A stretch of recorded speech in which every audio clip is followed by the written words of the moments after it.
بسم الله الرحمن الرحيم رب اشرح لي صدري يسر لي امري واحلل عقدة من لساني يفقهوا قولي رب زدني علما علما وعملا صالحا امين.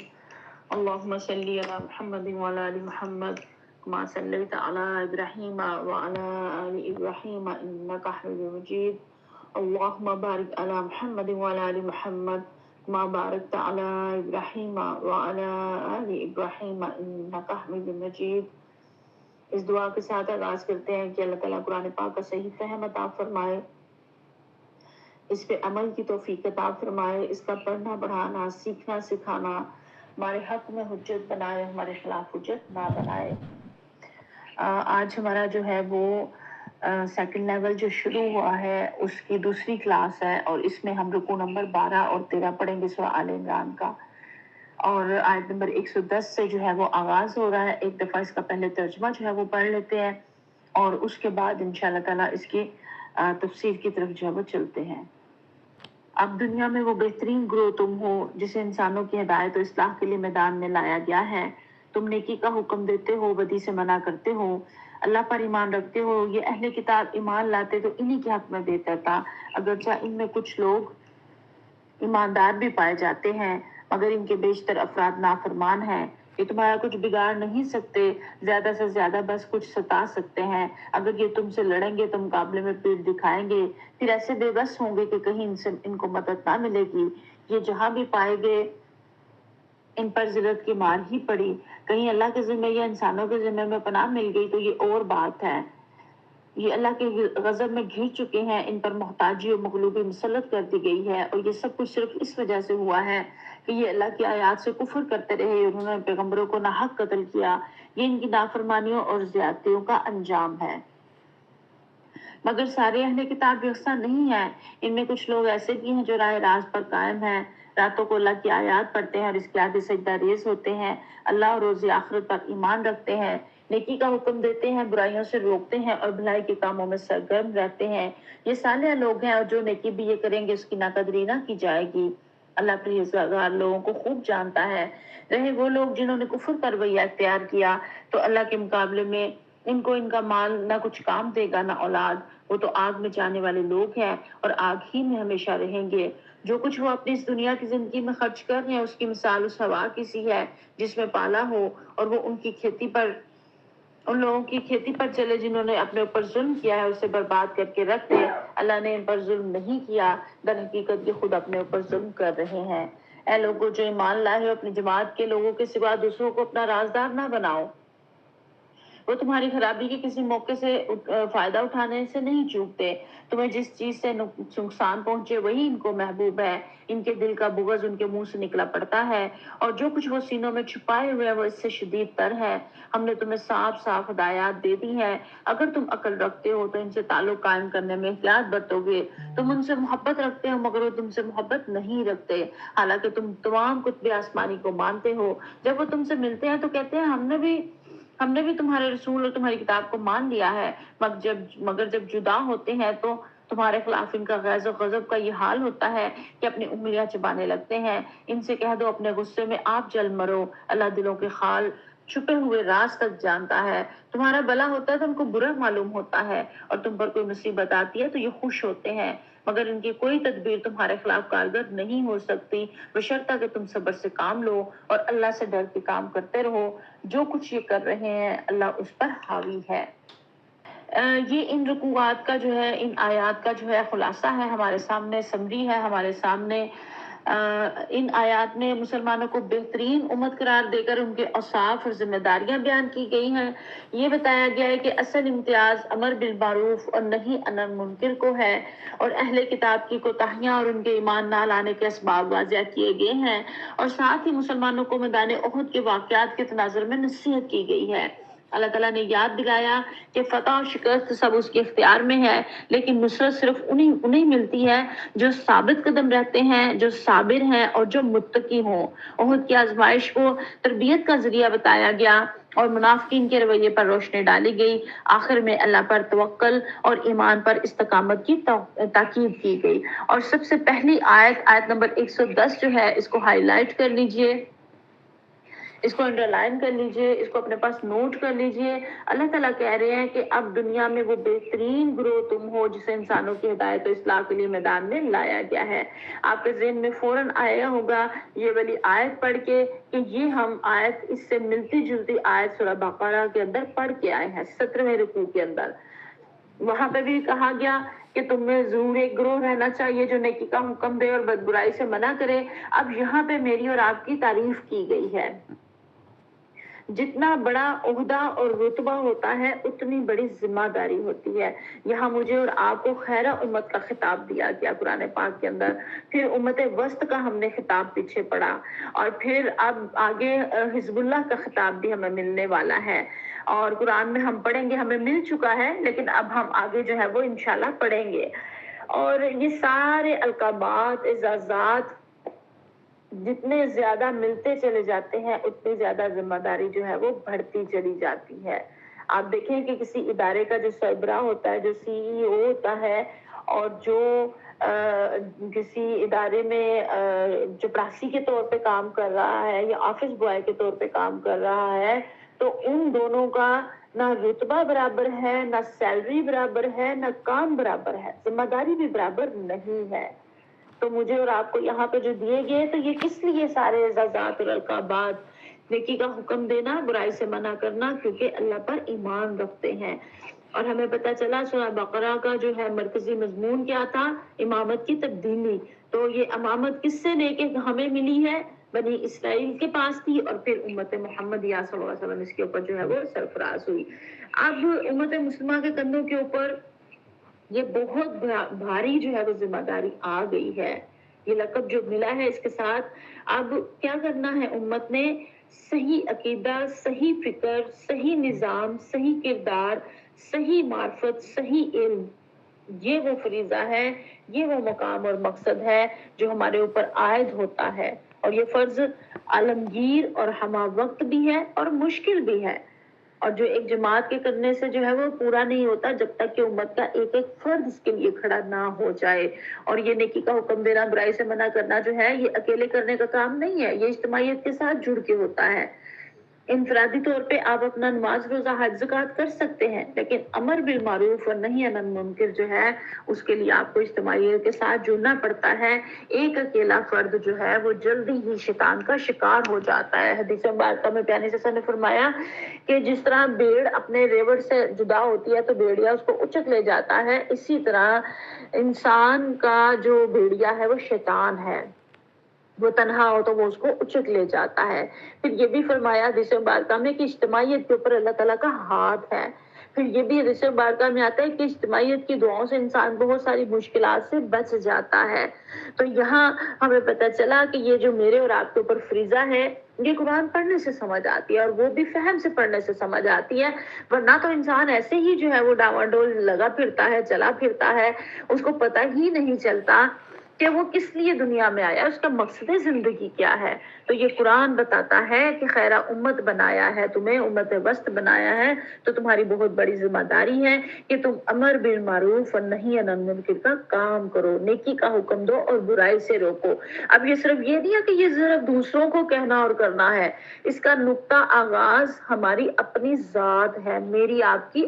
اپنی۔ پہلے اپنی ذات سے آغاز کریں گے، اس کو نیکی کا حکم دیں گے نفس کو، اور برائی سے اس کو روکیں گے، اس کے بعد پھر اپنے گھر والے، کیونکہ اللہ کا حکم ہے بچاؤ اپنے آپ کو اور اپنے گھر والوں کو دوزخ کی آگ سے، تو پھر اپنے بچے، اپنے گھر والے، اپنے ہمسائے، اپنے رشتہ دار، اپنے ارد گرد کے لوگ، کیونکہ نبی کریم صلی اللہ علیہ وآلہ وسلم نے فرمایا کہ کیوں نہیں ہمسایوں سے جو ہے وہ دین کا علم سیکھتے، اور کیوں نہیں ہمسایوں کو جو ہے وہ دین کا علم سکھاتے۔ تو اس کا مطلب ہے کہ یہ بھی ذمہ داری ہے میرے اور آپ کے اوپر، اور پھر اس کے بعد پھیلتے پھیلتے پوری دنیا تک یہ ذمہ داری ہماری جو ہے وہ جاتی ہے۔ اور پھر اللہ تعالیٰ کہتے ہیں یہ اہل کتاب ایمان لاتے تو انہی کے حق میں بہتر تھا۔ یہاں اہل کتاب سے مراد بنی اسرائیل ہے نا، اگرچہ ان میں کچھ لوگ ایماندار بھی پائے جاتے ہیں لیکن اکثریت نافرمانوں کی ہے۔ تو اللہ کہتے ہیں کہ تمہارا کچھ بگاڑ نہیں سکتے، زیادہ سے زیادہ بس کچھ ستا سکتے ہیں۔ اگر یہ تم سے لڑیں گے تو مقابلے میں پیٹھ دکھائیں گے۔ آج کی دنیا میں بھی آپ دیکھ لیں، اگر ہم جو ہے وہ جم کے کھڑے ہو جاتے ہیں، ڈٹ کے کھڑے ہو جاتے ہیں تو دشمن بھاگ جاتا ہے. لیکن اگر ہمارے پاس وہ اسلحہ اور وہ ساری چیزیں نہیں ہیں تو دشمن سر پہ سوار ہو جاتا ہے. ابھی تھوڑے کچھ ماہ پہلے ہی آپ نے دیکھا کہ ہمارے دشمن ملک نے جب حملہ کیا اور ہم نے منہ توڑ جواب دیا تو وہ جو ہے وہ وہیں پہ سنبھل گیا کہ یہاں میں اتنی آسانی سے جو ہے وہ وار نہیں کر سکتا. لیکن جہاں دیکھیں امت مسلمان کمزور یا جن ممالک میں، تو وہاں دیکھیں وہ کیسے تباہ کرتے چلے جا رہے ہیں، تباہ شدہ بستیوں پہ مزید جو ہے وہ تباہی جو ہے وہ لاگو کیے چلے جا رہے ہیں، اس کے اوپر بمبارمنٹ جو ہے وہ کرتے چلے جا رہے ہیں. تو یہاں اللہ کہتے ہیں کہ اگر تم ڈٹ جاؤ، کھڑے ہو جاؤ، تو پھر یہ مقابلے میں پیڑ دکھا دیں گے، پھر یہ بھاگ جائیں گے. آج بھی مسلمان اکٹھے ہوں کہ اگر کسی جگہ پہ ڈٹ جاتے ہیں، کیونکہ مسلمان کا ایمان ہے کہ وہ شہادت اسے حاصل ہوگی یا وہ غازی ہوگا، دونوں صورتوں میں اس کے لیے جو ہے وہ نفع ہی نفع ہے، دنیا کا اور آخرت کا. دوسرے جو ہے وہ موت سے ڈرتے ہیں. تو یہاں پہ آپ دیکھیں یہ جو نیٹو فورسز اتنی دیر رہی ہیں افغانستان میں بھی، تو آپ دیکھیں وہ مٹھی بھر مسلمان تھے، وہ ڈٹے رہے ہیں ایمان کے اوپر، تو ان کو پسپا کر دیا دشمن کو. تو وہ پوری مل کے افواج آئی ہوئی تھی، اس کے باوجود ان کے اندر اتنے زیادہ ذہنی امراض اور وہ اس چیز کا شکار ہوئے کہ انہوں نے جو ہے وہ استعفے دیے اور وہ جنگ چھوڑ کے بھاگے، اور کئیوں نے جو ہے وہ خودکشیاں کی اور کئی جو ہے وہ ہاسپٹلوں میں پہنچے، کیونکہ ان کے نزدیک یہ والا واضح مقصد نہیں ہے. انہیں تو دنیا مل جائے تو وہ خوش ہو جاتے ہیں، نہ ملے تو پریشان ہو جاتے ہیں. لیکن مومن کے لیے، مسلمان کے لیے واضح ہے اس کے سامنے، تو یا وہ غازی بنے گا یا وہ شہید ہوگا، دونوں صورتوں میں اس کا جو ہے وہ فائدہ ہی فائدہ ہے. اور اللہ کہتے ہیں ان کے اوپر ذلت کی مار اور کہیں اللہ کے ذمہ یا انسانوں کے ذمہ پناہ مل گئی تو یہ اور بات ہے. پیچھے بھی ہم سورہ بقرہ کے اندر بھی پڑھ کے آئے ہیں نا کہ اللہ تعالیٰ کہتے ہیں کہ ان کے اوپر ذلت اور درماندگی جو ہے وہ مسلط ہو گئی ہے. یہود جو ہے یہ راندہ درگاہ قوم ہے، اور صرف اگر کہیں ان کو ملی ہوئی ہے تو آج بھی دیکھیں جو ہے وہ امریکہ کی پشت پناہی نہ ساتھ ہو اور ہنود ساتھ نہ ملے ہوں تو یہ یہود کسی قابل نہیں ہے. آج اگر مسلمان اکٹھے ہوں تو یہ جو ہے وہ آگے لگ کے بھاگ جائیں. لیکن اگر یہ سارا کچھ ہے تو یہ اللہ تعالیٰ نے بتا دیا، اور کہیں مسلمان حکمرانوں کی حمایت اور مہربانی کا نتیجہ ہے. لوگوں کے ذمے یا اللہ کے ذمے کہیں ان کو جو ہے وہ ملی ہوئی ہے، اور ویسے یہ کچھ نہیں کر سکتے. ان کے جرائم کیا ہیں؟ اللہ کی آیات سے کفر کرتے رہے، انہوں نے پیغمبروں کو ناحق قتل کیا، اور یہ ان کی نافرمانیوں اور زیادتیوں کا انجام ہے. یہ جو راندہ درگاہ ہوئے ہیں، جو دنیا کی امامت ان سے چھنی ہے، یہ اس وجہ سے ہے کہ اللہ کی نافرمانیاں کرتے تھے، زیادتیاں کرتے تھے اور پیغمبروں کو ناحق قتل کرتے تھے. اور پھر یہاں اللہ کہتے ہیں کہ سارے اہل کتاب یکساں نہیں ہیں، ان میں سے کچھ راستوں پہ بھی قائم ہیں اور راتوں کو اللہ کی آیات پڑھتے ہیں اور آگے سجدہ ریز ہوتے ہیں، آخرت پر ایمان رکھتے ہیں، نیکی کا حکم دیتے ہیں، برائی سے روکتے ہیں اور بھلائی کے کاموں میں جو ہے وہ سرگرم رہتے ہیں. یہ صالح لوگ ہیں جو نیکی بھی یہ کریں گے، ان کی ناقدری نہ کی جائے گی. اللہ پرہیزگار لوگوں کو خوب جانتا ہے. اب یہ دیکھیں کہ یہاں پہ بھی اللہ تعالیٰ کہہ رہے ہیں کہ اگر فرد جو ہے وہ نیکی کے راستے پہ لگا رہتا ہے تو اللہ تعالیٰ جو ہے وہ اس کے عمل کو جو ہے وہ قبول و منظور فرماتے ہیں، اس کی ناقدری نہیں کرتے، اس کی ناقدری نہیں ہوگی. اللہ تعالیٰ ہمیں بھی جو ہے وہ اپنے شکور جو ہے وہ قدردان لوگوں میں ہمیں بھی شامل فرمائے. اور یہاں پہ دیکھیں پھر آگے کہا جا رہا ہے کہ جو بلائیاں بھی ان کی ناقدری نہیں کی جائے گی. یعنی کہ جیسے نجاشی بادشاہ تھا نا حبشہ کا،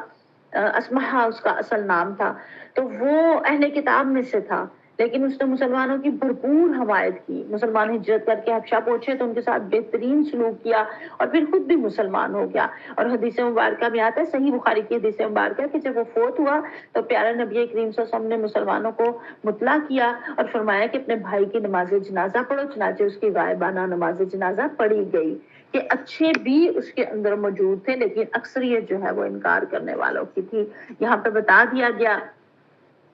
اور پھر اسی طرح عبداللہ بن سلام یہود کے ممتاز علماء میں سے تھے، لیکن مفاد پرست اور جاہ طلب ہونے کی بجائے حق پرست تھے۔ تو آپ وسلم جب ہجرت کر کے مدینہ تشریف لائے، عبداللہ بن سلام نے آپ وسلم وہ نشانیاں دیکھی جو تورات میں آخری نبی کی بتلائی گئی تھی، تو چند سوالات انہوں نے پوچھے۔ جب ان کو تسلی بخش جوابات مل گئے تو انہوں نے اسلام کو فوراً جو ہے وہ قبول کر لیا، اور انہوں نے رسول کریم صلی اللہ علیہ وسلم کو یہود کی سرشت سے آگاہ کیا کہ یہ جو یہود کی کیا سرشت ہے نا، حدیث اس میں سیرت میں ہم نے پڑھا نا کہ جب وہ واقعہ پورا تفصیل کے ساتھ کہ یہود سے جب ان کے بارے میں رائے لی گئی تو انہوں نے کہا کہ یہ بڑے اچھے ہیں، ہم قابل قدر ہیں، اور یہ ہے اور وہ ہے، بڑی تعریفیں کی عبداللہ بن سلام کی۔ اور جب عبداللہ بن سلام نے اپنا جواب اسلام کا بتا دیا تو اس کے بعد ساتھ ہی جو ہے وہ برا کہنا شروع ہو گئے۔ اور پھر اسی طرح سے اللہ تعالیٰ نے دونوں تصویریں جو ہے وہ اہل کتاب کی سامنے رکھ دی ہیں، دونوں طرح کے کردار جو ہیں وہ واضح کر کے بتا دیے گئے ہیں۔ پھر آگے اللہ کہتے ہیں کہ وہ لوگ جنہوں نے کفر کا رویہ اختیار کیا تو اللہ کے مقابلے میں ان کا مال، ان کی اولاد کچھ بھی کام آنے والا نہیں ہے، آگ میں جانے والے ہیں۔ اللہ تعالیٰ معاف فرمائے، اللہم اجرنا من النار، اللہ تعالیٰ ہمیں دوزخ کی آگ سے بچانا۔ اور جو کچھ وہ خرچ کر رہے ہیں اس کے خرچ کی مثال بھی یہاں یہ بتائی گئی ہے کہ جیسے ہوا جس میں پالا ہو لوگوں کی کھیتی کے اوپر چلے اور اسے برباد کر کے رکھ دے۔ اس مثال میں کھیتی سے مراد یہ کشت حیات ہے جس کے فصل کا آدمی کو آخرت میں کاٹنی ہے، اور ہوا سے مراد اوپری جذبہ ہے جس کی بنا پر کفار رفاع عامہ کے کاموں میں خیرات وغیرہ میں دولت صرف کرتے ہیں، اور پالے سے مراد صحیح ایمان اور ضابطہ خداوندی کی پیروی کا فقدان ہے جس کی وجہ سے ان کی پوری زندگی جو ہے وہ غلط ہو کر رہ گئی۔ تو اللہ تعالیٰ اس تمثیل کے ذریعے یہ بات جو ہے وہ بتا رہے ہیں کہ جس طرح ہوا کھیتیوں کی پرورش کے لیے مفید ہے، لیکن اگر اسی کے اندر سخت پالا ہو، سخت سردی ہو تو پھر وہ پودوں کو، کھیت کو، فصل کو جو ہے وہ تباہ کر دیتی ہے۔ اسی طرح خیرات بھی گرچہ انسان کی آخرت میں فائدہ دینے والی چیز ہے، لیکن اگر اس کے اندر کفر کا زہر ملا ہو تو یہ خیرات فائدہ دینے کی بجائے الٹا نقصان دے گی۔ یہ آیات پڑھتے ہوئے ہم نے صرف ان کو سامنے نہیں رکھنا، یہود کو اور کفار کو اور بنی اسرائیل کو، بلکہ یہاں میں نے اور آپ نے خود کو بھی دیکھنا ہے کہ ہمارے سارے کاموں میں نیت کیا صرف للہ فی اللہ ہوتی ہے، صرف اللہ کے لیے ہوتی ہے، یا ہماری نیتوں میں کوئی تھوڑا بہت کہیں اتار چڑھاؤ یا کھوٹ تو نہیں ہے؟ ہمیں اپنی نیتوں کو ضرور خالص کرنا ہے۔ یہاں پہ بھی اس کلاس میں آتے ہوئے، اس قرآن کو پڑھتے سیکھتے ہوئے، سکھاتے ہوئے ہم نے اپنی نیتوں کو خالص کرنا ہے کہ کیا میں یہ صرف اپنے رب کے لیے کر رہی ہوں،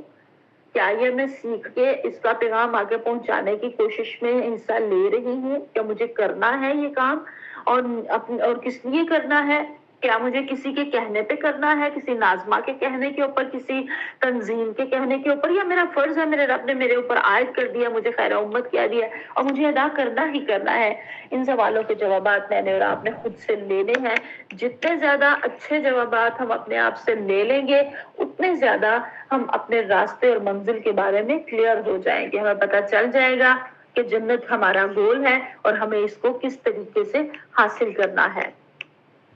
اور پھر ہم یہ بھی دیکھتے ہیں کہ اللہ تعالیٰ آگے فرما رہے ہیں، ایک اجتماعیت کا اصول بتایا گیا ہے اگلی آیت کے اندر آیت نمبر 118 کے اندر کہ اے لوگوں جو ایمان لائے ہو، اپنی جماعت کے لوگوں کے سوا دوسروں کو اپنا رازدار نہ بناؤ، وہ تمہاری خرابی کے کسی موقع سے فائدہ اٹھانے میں نہیں چوکتے، تمہیں جس چیز سے نقصان پہنچے وہی ان کو محبوب ہے، ان کے دل کا بغض ان کے منہ سے نکلا پڑتا ہے اور جو وہ سینوں میں چھپائے ہوئے اس سے شدید تر ہے۔ آج بھی آپ دیکھیں جب لوگ اسلام کے خلاف بول رہے ہوتے ہیں،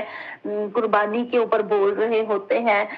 حج کے اوپر بول رہے ہوتے ہیں، اور لبرل لوگ جو باتیں کر رہے ہوتے ہیں، وہ ان کے بغض اندر سے پھٹ کے نکل کے باہر آ رہے ہوتے ہیں کہ وہ کہہ رہے ہوتے ہیں کہ اس پیسے کو یہاں اور یہاں اور وہاں لگایا جائے۔ تو یہ تو صرف اوپر کی باتیں، اللہ کہتے ہیں ان کے دلوں کے اندر تو اس سے بڑھ کر بغض ہے،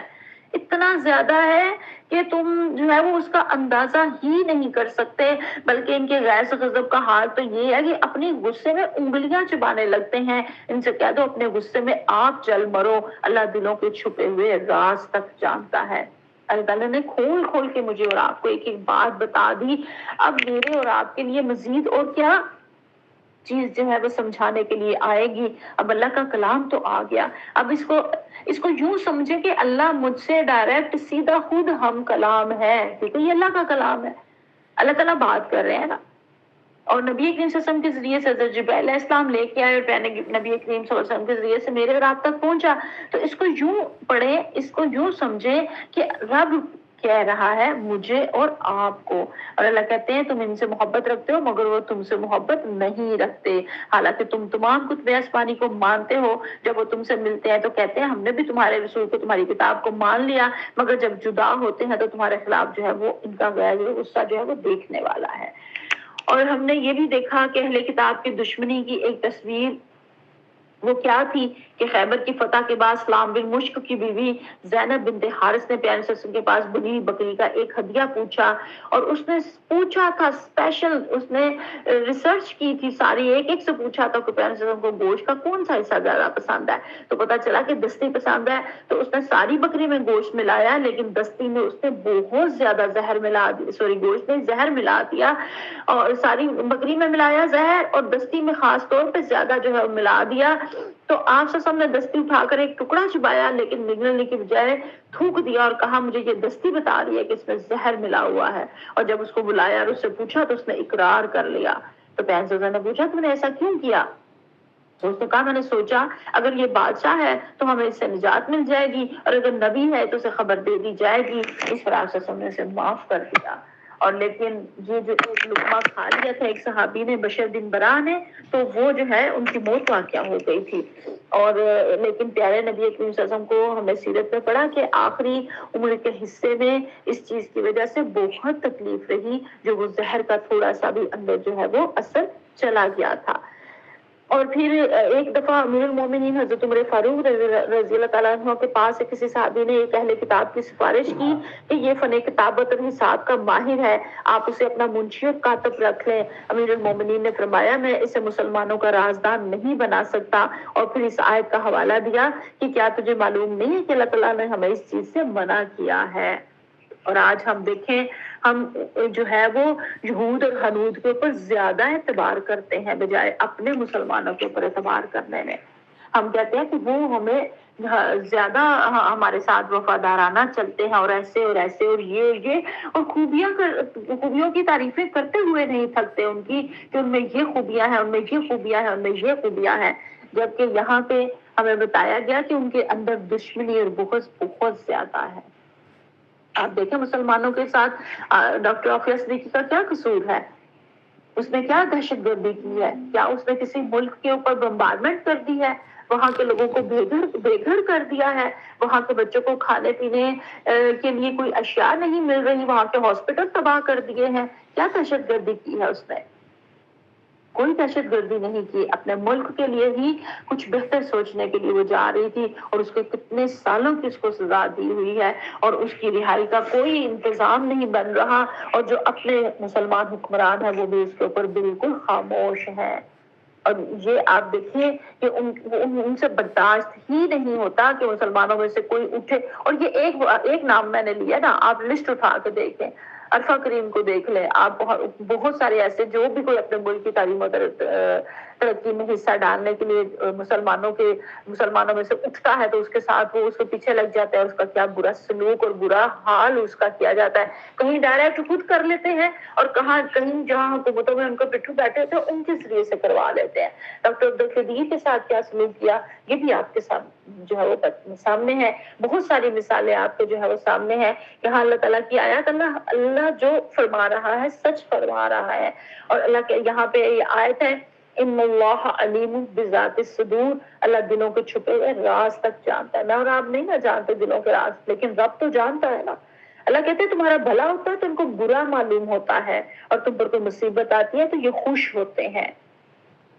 مگر ان کی کوئی تدبیر تمہارے خلاف کارگر نہیں ہو سکتی بشرطیہ کہ تم صبر سے کام لو اور اللہ سے ڈر کر کام کرتے رہو. ہمارے اوپر مصیبت آتی ہے تو یہ خوش ہوتے ہیں, اور اگر ہم کہیں ترقی کرنے لگتے ہیں تو پورے کے پورے اسلامی ملک, چاہے وہ ایران ہو چاہے کچھ ہو, پوری کی پوری ان کی کریم تباہ کر دی جاتی ہے. اور یہ کیا ہے؟ یہ ساری ہم لوگ نہیں نا اس چیز کو سمجھ رہے، ہم منتشر ہیں، ہم آپس میں جھگڑوں میں پڑے ہوئے ہیں، لیکن وہ دیکھیں کہ یہود ہنود جو ہے وہ ایک ہیں آپس میں، یہ ٹرائنگل ان کا بنا ہوا ہے، اسرائیل کا، امریکہ کا اور انڈیا کا، تو وہ مل کے ساری جو ہے وہ ساتھ سے وہ چیزیں کر رہے ہیں۔ ہم جہاں جہاں پیچھے مسلمانوں کے ساتھ بڑے پیمانے پہ خرابیاں ہوتی ہیں یا چھوٹے پیمانے پہ، آپ تھوڑا سا ریسرچ ورک کریں تو آپ کو جا کے جو ہے وہ پیچھے سراغ مل جائے گا کہ یہ سازشیں کہاں سے بن کے آئی ہیں اور کہاں کے لیے تیار ہو رہی ہیں۔ اور لیکن اللہ تعالیٰ ساتھ تسلی بھی دے رہے ہیں کہ کوئی تدبیر کارگر نہیں ہو سکتی بشرطہ کہ تم اللہ سے ڈرتے ہوئے کام کرو، اور جو کچھ یہ کر رہے ہیں اللہ اس پر حاوی ہے۔ اب یہاں تک تو اس رکوع میں یہ بات چل رہی تھی، لیکن اب آگے جو ہے وہ چوتھا خطبہ یہاں سے شروع ہوتا ہے جو جنگ احد کے بعد نازل ہوا، اور اس میں جنگ احد کے اوپر جو ہے وہ تبصرہ کیا گیا ہے۔ اور جنگ احد ہم لوگ تفصیلاً سیرت میں پڑھ چکے ہیں، اور چند باتیں میں آپ کے سامنے رکھ دیتی ہوں جو نئے افراد ہیں جنہوں نے نہیں اس کو اتنی تفصیل سے دیکھا، کہ یہاں پہ اللہ تعالیٰ جو کہہ رہے ہیں نا کہ پیغمبر سے سب مسلمانوں کے سامنے اس موقع کا ذکر کرو جب تم صبح سویرے اپنے گھروں سے نکلے تھے اور احد کے میدان میں مسلمانوں کو جنگ کے لیے جا بجا جو ہے وہ مامور کر رہے تھے، اور اللہ تمہاری ساری باتیں سنتا ہے، اللہ ساری باتیں سنتا ہے اور وہ نہایت باخبر ہے۔ اب ہوا کیا تھا یہ آپ جانتے ہیں کہ شوال 3 ہجری میں کفار قریش جو ہے وہ تقریباً 3000 کا لشکر لے کے مدینہ پر حملہ آور ہوئے، اور ان کے ساتھ ان کی تعداد بھی زیادہ تھی، ساز و سامان بھی زیادہ تھا، مسلمان اس کے مقابلے میں صرف 1000 تھے، ان میں سے بھی 300 جو ہے وہ عبداللہ بن ابی جو منافق رئیس المنافقین تھا وہ ان کو لے کے علیحدہ ہو گیا، اور پیچھے جو ہے وہ صرف 700 رہ گئے۔ اور پھر پیارے نبی کریم صلی اللہ علیہ وسلم نے جب سارے صحابہ کو جا بجا معمور کیا، یعنی کہ میدان جنگ میں ان کو ان کی جگہیں بتائیں کہ کس طرح سے جو ہے وہ کس میں لڑنا ہے، اور کہاں کہاں تعیناتی جس کو کہا جاتا ہے کہ فوج کو صف آرا کیا، اس طرح سے کہ پہاڑ جو ہے وہ پشت پر تھا اور قریش کا لشکر سامنے تھا، پہلو میں صرف ایک درہ تھا جس سے اچانک حملے کا خطرہ تھا۔ وہاں آپ صلی اللہ علیہ وسلم نے عبداللہ بن جبیر کے زیر قیادت 50 تیر انداز جو ہے وہ بٹھا دیے، اور ان کو تاکید کر دی کہ دیکھنا کہ کوئی ہمارے قریب نہ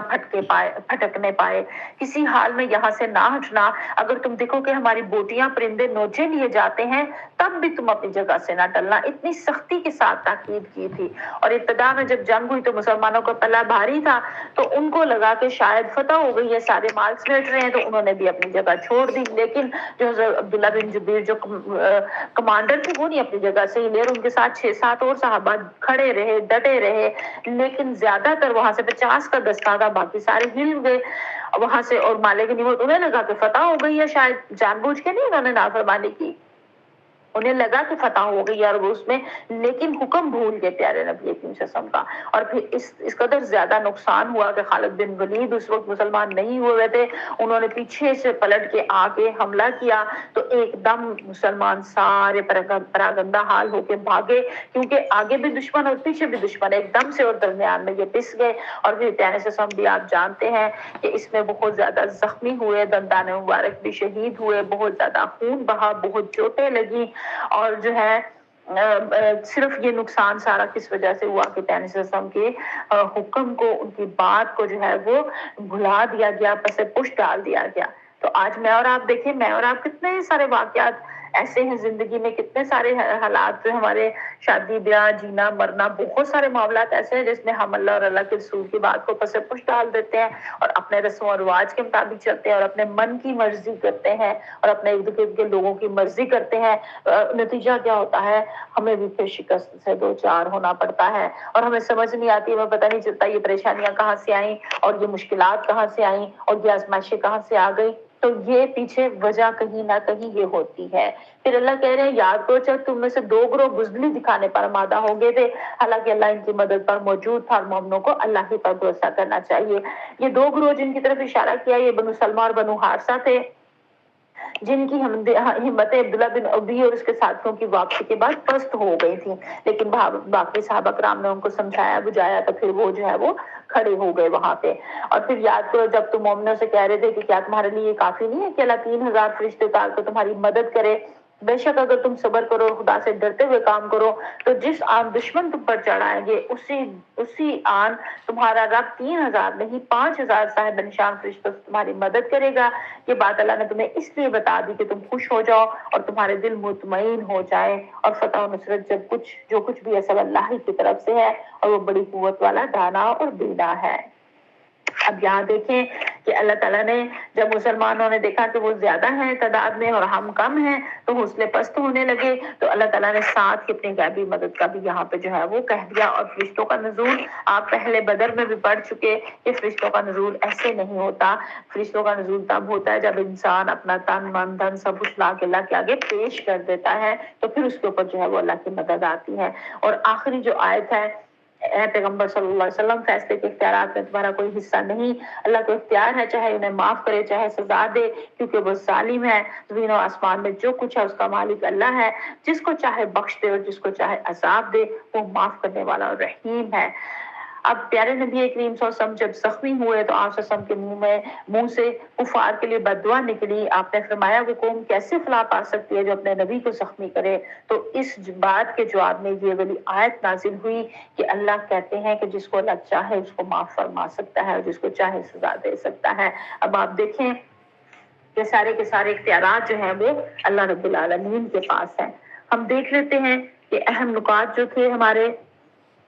امت مسلمہ جو خیر امت بنائی گئی، اس کی ذمہ داری ہے کہ وہ لوگوں تک صحیح عقیدہ، صحیح فکر، صحیح نظام، صحیح کردار، صحیح معرفت اور صحیح علم پہنچائے۔ اب یہ میری اور آپ کی جو ہے وہ ذمہ داری ہے۔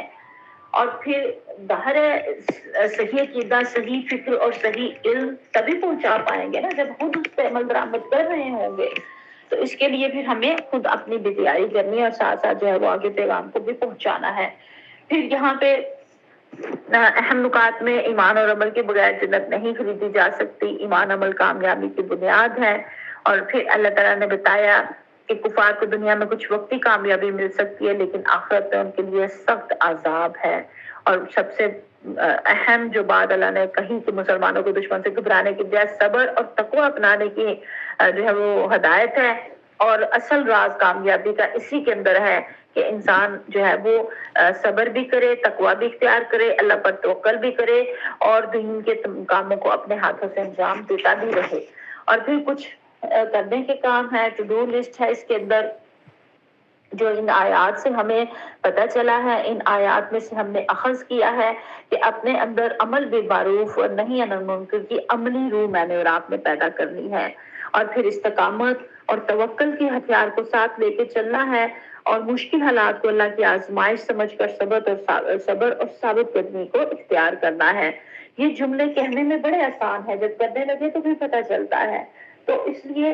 جب تک اس کے لیے بھرپور تیاری نہیں ہوگی، اللہ کے ساتھ تعلق مضبوط نہیں ہوگا، تب تک ہم دل نہیں کر سکیں گے۔ پھر انفاق فی سبیل اللہ کو لازم سمجھے کیونکہ یہی نیکی کی علامت ہے۔ ہر حال میں اللہ کی مدد پر یقین رکھیں۔ پھر کچھ ڈونٹس کی لسٹ ہے، بچنے کے کام ہیں، اور جہاں ٹو ڈو کی لسٹ آتی ہے ڈونٹس بھی ساتھ ہی آتے ہیں، کیونکہ کچھ چیزوں سے پھر بچنا بھی ہوتا ہے۔ تو دین کے اصل فریضے کو چھوڑ کر صرف نام کے مسلمان نہیں بننا بلکہ کام کے مسلمان بننا ہے، صرف گفتار کے غازی نہیں بننا، کردار کے غازی بھی بننا ہے، اور دنیاوی کامیابیوں کو اصل معیار نہیں سمجھنا، اور مشکل حالات میں مایوس ہو کر پیچھے نہیں ہٹنا، اور دوسروں پر طنز یا عیب جوئی کرنے کے بجائے اپنی اصلاح جو ہے وہ کرنی ہے، اور مال و دولت کی محبت میں آخرت کو بھولنا نہیں ہے۔ پھر کچھ غور و فکر کے سوالات ہیں جو ہم ہر رکوع کے اپنے لیسن کے آخر میں کچھ جو ہے ریفلیکٹیو کویسچنز رکھتے ہیں، جن کا جواب میں نے اور آپ نے خود اپنے آپ کو دینا ہوتا ہے، اور شیئر بھی ساتھیوں کے ساتھ کرنا ہوتا ہے گروپ میں۔ اور کیا ہم واقعی بہترین امت کے معیار پر پورے اترتے ہیں؟ کیا ہم مشکلات کو آزمائش سمجھ کر صبر کرتے ہیں یا شکوہ شکایت میں لگ جاتے ہیں؟ اور اگر احد کی طرح کوئی ناکامی آج ہمیں پیش آ جائے تو ہمارا رد عمل کیا ہوگا؟ اس وقت مختلف رد عمل ہوا نا، مختلف صحابہ کرام کا مختلف رد عمل ہوا، سب صحابہ کرام کا ایک جیسا رد عمل نہیں ہوا، وہ سب کے سب بہت زیادہ ایمان کے اعلیٰ معیار کے اوپر موجود تھے، اور ان کے ایمان جیسا کوئی نہیں ہو سکتا، ان کے پاؤں کی قدموں کی خاک کے برابر بھی نہیں ہے ہم لوگ، لیکن آپ دیکھیے کہ اس وقت کی سچویشن میں بھی جس کو جیسی جو سمجھ آئی اس نے ویسا کیا. کچھ صحابہ کرام کیونکہ اس میں یہ اطلاع اڑ گئی تھی نا، کہ افواہ اڑ گئی تھی اس میں کہ پیارے سسم جو ہے وہ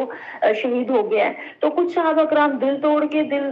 شکستہ ہو کے بیٹھ گئے کہ اب پیارے سسم چلے گئے تو اب ہم کیا کریں. اور کچھ صحابہ کرام نے یہ سوچا کہ پیارے نبی کریم صلی اللہ علیہ وسلم جب دنیا سے چلے گئے ہیں، ہم نے پیچھے رہ کے کیا کرنا ہے. اور انہوں نے اپنا مشن جو ہے، مقصد جو ہے وہ پورا کیا، تلواریں لے کے میدان میں دشمنوں کے صفوں میں گھس گئے اور بے جگری کے ساتھ لڑے اور شہادت جو ہے وہ پائی. اور کچھ جو ہے پھر پیارے نبی صلی اللہ علیہ وسلم کے گرد اکٹھے ہوئے اور ان کو حفاظت سے پہاڑی تک پہنچایا. تو مختلف جو ہے وہ چیزیں، اور یہ آزمائشیں آتی اسی لیے ہے، اصل میں انسان کا رویہ دیکھنا ہوتا ہے کہ اس نے کیا کرنا ہے. کیا آزمائش میں ہم اپنے رب کی طرف پلٹتے ہیں؟ آزمائش میں اگر بندہ اپنے رب سے جڑ جاتا ہے، استغفار کرتا ہے، اللہ کے ساتھ جڑ جاتا ہے، دین کے کاموں میں تیز رفتاری سے چلنا شروع ہو جاتا ہے، تو یہ سمجھے آزمائش اس کے لیے خیر کا باعث ہو گئی. اور اگر وہ شکوہ شکایتوں میں لگ جاتا ہے، رونے دھونے میں لگ جاتا ہے اور جو ہے وہ ہاتھ پاؤں توڑ کے بیٹھ جاتا ہے، تو پھر اللہ تعالیٰ معاف فرمائے یہ سزا بن جاتی ہے. تو مجھے اور آپ کو ضرورت اس امر کی ہے، استغفار کے ساتھ ساتھ اپنے رب کے ساتھ جو ہے وہ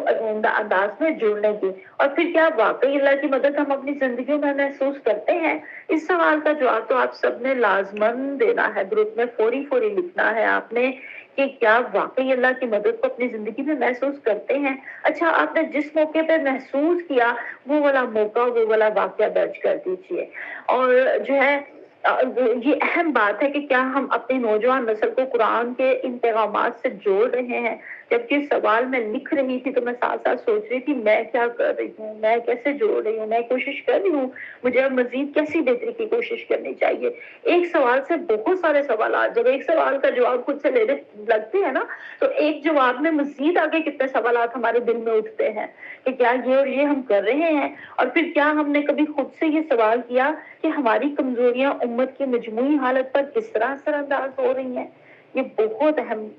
سوال ہے، اس کا جواب میں نے اور آپ نے خود سے لینا ہے. آپ دیکھیں کہ جس شعبے میں بھی زیادہ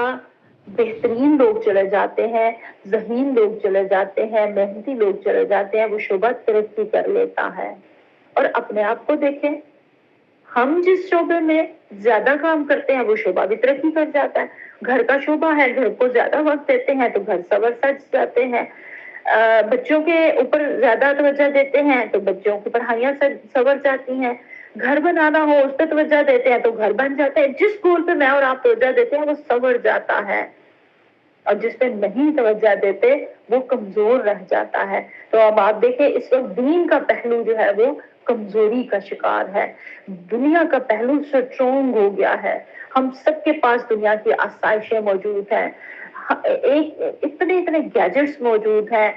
کچن میں کام کرنے کے لیے اتنی مشینری ہے، ہاتھوں میں مشینیں موجود ہیں. اور ہر ایک چیز میں آپ دیکھیں پہلے کی نسبت ہمارے پاس آسائشیں کتنی ہیں. اے سی دیکھیں کتنے زیادہ چل گئے ہیں. پہلے جس کی نسبت زندگیاں آسان اور پرسکون بنانے کے لیے ہم نے آرام دہ بنانے کے لیے کتنی چیزیں اکٹھی کر لی ہیں، تو وہ ہو گئی ہیں نا ہمارے ارد گرد میں نظر بھی آتی ہیں ہمارے معاشرے میں. آپ دیکھیں شام میں کبھی باہر جا کے دیکھ لیں، سارے ریسٹورینٹس آپ کو فل نظر آتے ہیں، کہیں آپ کو جگہ نہیں ملتی، لائنوں میں افراد لگے ہوتے ہیں کہ فلاں کھا گئے تھے تو ہماری باری آئے. تو یہ کیا ہے؟ یہ اس طرف ہماری توجہ ہے، ہمارا دھیان ہے، ہم نے اس کو ترجیح دے دی ہے. کھانے پینے اوڑھنے پہننے کو دنیا کو ہم نے ترجیح دے دی ہے، تو وہ اس میں ہمارا وقت اور ہماری صلاحیت اور ہمارا مال اور ہمارا سب کچھ لگ رہا ہے. اور دین کو ہم نے چھوڑ دیا، پس کچھ ڈال دیا. آپ دیکھیں اس میں بیچارہ کون جاتا ہے دین سیکھنے کے لیے؟ جو نابینا ہوتا ہے، جو بول سن نہیں سکتا، جو بیچارہ کمزور رہ جاتا ہے، جو اسکولوں کالجوں یونیورسٹیوں میں پڑھ نہیں سکتا، وہ مدرسے میں چلا جاتا ہے، وہ دین کی تعلیم حاصل کرنے قرآن انسٹیٹیوٹ میں آ جاتا ہے. میں قرآن انسٹیٹیوٹ میں بھی کافی عرصہ پڑھاتی رہی ہوں، تو زیادہ تر بچیاں اور لڑکیاں ہم حوصلہ شکنی نہیں اس چیز کی کر رہے، ان کو بھی آنا چاہیے. لیکن آپ دیکھیں کہ جو بہترین حصہ ہے وہ اولاد کا بھی اور دنیا میں لگایا ہوا ہے دین میں لگانے کی بجائے، اور مال کا بھی اور صحت کا بھی اور وقت کا بھی سارا بہترین حصہ تو ادھر لگایا ہوا ہے. تو پھر ہم بعد میں کہتے ہیں کہ دین والے ایسے اور ایسے اور ایسے. تو ظاہر ہے جب وہاں کمزور لوگ جائیں گے، ان پڑھ لوگ جائیں گے، پڑھے لکھے نہیں جائیں گے، صلاحیتوں والے نہیں جائیں گے، جدید ٹیکنالوجی کو یوز کرنے کا طریقہ نہیں آتا ہوگا، تو جیسے لوگ جائیں گے تو وہ شعبہ تو ویسا ہی ہوگا. تو اس کا مطلب ہے کہ مجھے اور آپ کو یہ سوال خود سے ضرور کرنا ہے کہ امت کی جو کمزوری ہے اس وقت، جو مجموعی حالت ہے، تو وہ میں اس میں کہیں میں تو شامل نہیں ہوں، میری وجہ سے تو کمزور نہیں ہے. اللہ تعالیٰ مجھے اور آپ کو بہت زیادہ عمل کی توفیق عطا فرمائے. وآخر دعوانا الحمدللہ رب العالمین.